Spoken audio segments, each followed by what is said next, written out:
दामाद ने किया ससुर का कत्ल, इलाके में मचा हड़कंप।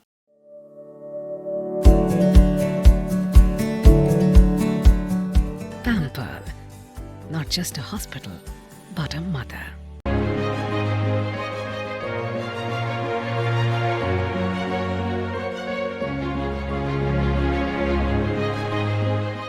एक दामाद ने पारिवारिक विवाद के चलते अपने ससुर की धारदार हथियार से हत्या कर दी। यह सनसनीखेज घटना राजगंज ब्लॉक के बेलाकोवा के चिल्कापाड़ा में घटी है। मृतक का नाम मृगेन राय है। आरोपी दामाद का नाम विपुल राय है। पारिवारिक सूत्रों के अनुसार पड़ोसी माली भीटा के स्वप्न राय का बेटा विपुल राय ने राजगंज ब्लॉक के शिकारपुर ग्राम पंचायत के चिल्कापाड़ा के मृगेन राय की बेटी सौरवी राय से विवाह किया था। विवाह के कुछ दिनों बाद ही दंपति के बीच पारिवारिक विवाद होने लगा। उनका 7 माह का एक बच्चा भी है। पारिवारिक विवाद के चलते सौरवी 1.5 महीने पहले अपने पिता के घर चली गई थी। सोमवार की रात करीब 10 बजे विपुल बच्चे को लाने के लिए ससुराल गया था। वहीं पर झगड़ा शुरू हुआ। आरोप है कि उसी समय दामाद ने धारदार हथियार से अपने ससुर की हत्या कर दी। घटना के बाद पड़ोसियों ने आरोपी को पकड़कर जमकर सामूहिक पिटाई की। सूचना मिलने के बाद बेलाकोवा चौकी पुलिस मौके पर पहुंची और विपुल को बरामद कर अस्पताल ले गई। मृतक की पत्नी अनिमा राय ने कहा कि करीब 1 साल पहले मेरी बेटी ने विपुल से प्रेम विवाह किया था। इसके बाद हमने सामाजिक रीति रिवाज से दोनों की शादी दी, लेकिन शादी के बाद दामाद बेटी पर अत्याचार करने लगा। लेकिन मैं सोच भी नहीं सकती थी कि दामाद आकर मेरे पति को मार देगा। अनिमा राय ने दामाद को फांसी देने की मांग की है। आरोपी की पत्नी सौरवी राय ने भी फांसी की सजा की मांग की है।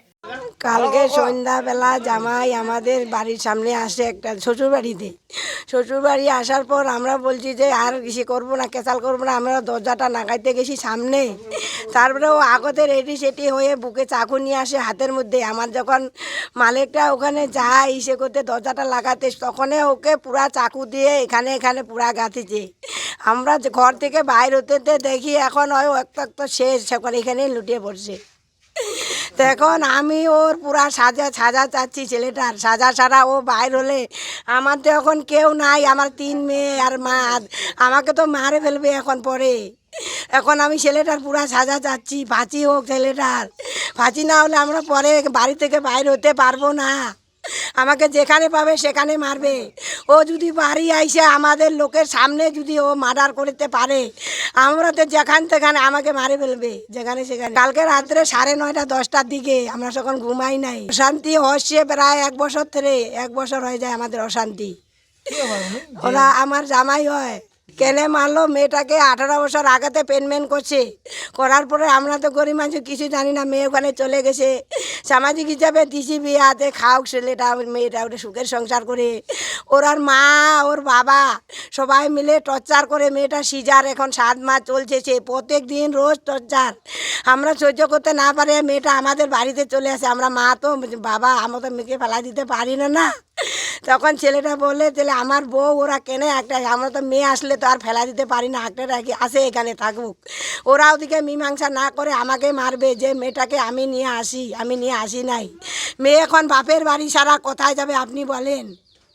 ওই ছেলে যদি এখন জেল থেকে বাইর হয়, আমরা তো 3 জনে মেয়ে, আমাদের বাড়িতে কোনো ছেলে নাই, পুরুষ লোক নাই, তাহলে অটোমেটিক আমাদের ও যদি আইসে ছেলে থাকে, যদি আমাকে আসে মার্ডার করে দিতে পারে, তা আমরা তো মেয়ে, আমাকে তো যখন তখন মার্ডার করবে।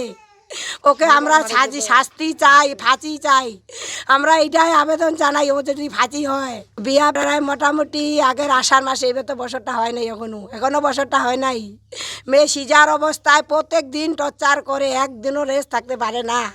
ছেলের বাড়ির সামনে আছে, গাড়ি দিছে, ওটা বিক্রি করে খাইছে, ঘর সাজানি যেটা দিছি সমস্ত ভাঙি দিছে। জায়গার নাম মালিবিটা।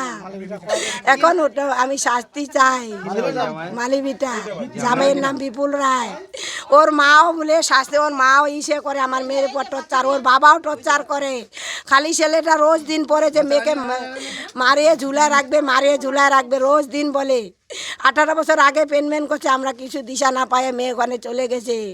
তাও গ্রামের প্রধান কিছু সিদ্ধান্ত নিল না যে 18 বছর আগে কি করে বিয়া হয়, আমরা তো জানি না, মূর্খ মানুষ, আমরা কিছু জানি না। মেয়ে কতদিন আমাদের বাড়িতে ছিল না, কেচাল ওখানে 4 দিন, আমাদের এখানে 3 দিন, এইভাবে মানে বছর মেয়ে শ্বশুর বাড়ি থেকে বর্তমান 1.5 মাস ধরে কেচাল করে এখানে আসে। এটা এখন সংশোধন হয় নাই, তার আগে ছেলেটা আসে মার্ডার করে দিল তার বাবাকে। মেয়ে আমাদের বাড়ি ছিল না, মেয়ে একটা অন্য জায়গায় ছিল, নুকাই ছিল। মেয়েটা ওখানে অংদামালি ওদিকে ছিল। হ্যাঁ, ওটা অংদামালির ওদিকে। ফাঁসি চাই, ফাঁসি। চাকু দিয়ে কেচাল লাগেছিল। আমি অন্য জায়গায় থাকি, আমার মেয়ে এখানে থাকে, তার জন্য বলে কেচাল লাগছে। আমার বাবাকে হত্যা করে দিয়েছে 1 বছর। তারপর বাইরে কখন গেলে? বললাম স্বামী ছেড়ে কবে গিয়েছে? 1.5 মাস আগে। ওই যে রংনামালির ওইদিকে প্রধান বাড়িতে ছিলাম বিচারের জন্য। কেচাল হয়েছিল সামান্য কেচালে এখানে আমি আসি বাবার বাড়িতে থাকতে কিছুদিনের মতন, কিন্তু আমি ভাবতে পারিনি ওর এরকম আমার বাবাকে হত্যা করে দিবি। শোক সময় টর্চার হয়েছিল। সিজারে আসি 7 মাস, তাও বুড়ি লাথি শোক সময় মারে। আমার জিনিসপাতি সব ভেঙে চলে টুসমার করে দিয়েছি, আমার গাড়ি সদ্য বেঁচে দিয়েছি। হ্যাঁ, 1 বছর আগে। আমি ওর ফাঁসি যাচ্ছি। ঘটনাটা কি, আমাদের বাড়িতে মনিঙা জোড়ায়, এটা আমার বোন হবে।